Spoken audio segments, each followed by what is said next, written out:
ప్రభుత్వ మెడికల్ కళాశాలలను కూటమి ప్రభుత్వం అన్యాయంగా ప్రైవేటు పరం చేస్తుందని మాజీ మంత్రి సజ్జల రామకృష్ణారెడ్డి ఆరోపించారు. గత వైసీపీ హయాంలో 17 ప్రభుత్వ మెడికల్ కాలేజీలు తీసుకొచ్చామని అన్నారు. ప్రభుత్వ కళాశాలలో ప్రైవేటు పరం అయితే పేదల పరిస్థితి ఏమిటని సజ్జల ప్రశ్నించారు. ఇక ప్రైవేటు అత్యుత్తమని సీఎం చంద్రబాబు చెప్పడం దారుణమని అన్నారు. ఇది పీపీపీ కాదు, పెద్ద స్కామ్ అని నిలదీశారు. దీనిపై ప్రజల నుండి పెద్ద ఎత్తున స్పందన వచ్చిందని, విభజన తర్వాత ఇంత స్పందన రావడం ఇదే మొదటిసారి అని అన్నారు.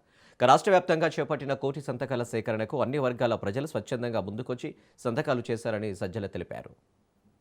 జగన్మోహన్ రెడ్డి గారు పిలుపు ఇచ్చాక ఈ 2 నెలల్లో వచ్చిన రెస్పాన్స్ చూశాక ఇంకా ఆంధ్రప్రదేశ్ ప్రజలను ఆయన ఏమనుకుంటున్నాడో అర్థం కావట్లేదు. ప్రైవేటీకరణకు వ్యతిరేకంగా, ప్రభుత్వ వైద్య కళాశాలల ప్రైవేటీకరణకు వ్యతిరేకంగా మొత్తం ఆంధ్రప్రదేశ్ మొత్తం ఒక రెఫరెండం లాగా, బహుశా హిస్టరీలో ఇంత పకడ్బందీగా ప్రతి చోట జనంలోకి వెళ్ళి, అయ్యా మీరు ఎవరెవరైతే దీన్ని వ్యతిరేకిస్తారో సంతకాలు చేయండి అంటే మేము చేస్తామని ముందుకు వచ్చి చేశారు ప్రజలు.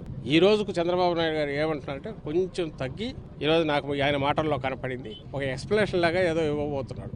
నువ్వు ల్యాండ్ ఇచ్చి బిల్డింగులన్నీ నువ్వు ఇచ్చి 2 years శాలరీస్ పే చేసి నువ్వు ఎందుకు నడపలేదు నాకు అర్థం కావట్లా. ఆ రోజు ఏమన్నావు, మేము వచ్చిన తర్వాత మొత్తం తీసి ఉచితం చేస్తానని. మరి వచ్చిన నెలకే ఎట్లా దీన్ని వర్క్స్ అన్ని స్టాప్ చేసి ప్రైవేట్ తీసుకెళ్ళాం అంటే ముందే ఇంటెన్షన్ ఉన్నట్టే కదా ఆయనకు, చంద్రబాబు నాయుడు గారికి.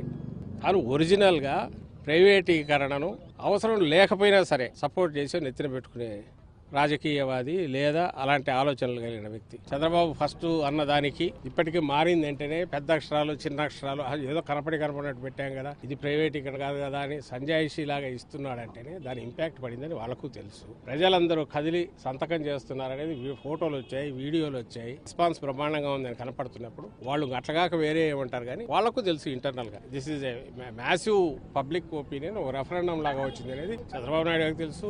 ఆయనతో ఉన్న వాళ్ళ నాయకులకు, వాళ్ళ కొడుకు, ఆ డిప్యూటీ సీఎంకు, వాళ్ళ కూటమిలో ఉండే అదర్ పార్టీస్కు అందరికీ తెలుసు. అయినా మొండిగా పోతున్నాడు. మొండిగా పోతే ఆయన పోయి ఆయన దోకుంటున్నాడు. దానికి ఎవరు ఏం చేయాలి. వాళ్ళకి ముందు అబద్ధపు మాటలు ఏవైతే చెప్పావో మేము వస్తే పూర్తి ఉచితంగా ఇచ్చేస్తాం, దానికి ఉండకపోగా మొత్తం రివర్స్ తిప్పి ఓ పక్కేమో ఇది ఏదో ఈ పీపీపీనే అన్నిటికీ జిందా తెలిసిమో అట్లాగా సొల్యూషన్ అని చెప్పి ప్రైవేటీకరణనే బెస్ట్ సొల్యూషన్ ప్రజలకు అనే ఒక తప్పుడు మాటలు చెప్పి, ఇంకో పక్క అది లేదా ఇది లేదా అంటే పిల్లల ఆర్గ్యుమెంట్లు ఉంటాయి చూడు. మనం ఆర్గ్యుమెంట్ ఏం చేయలేకపోతే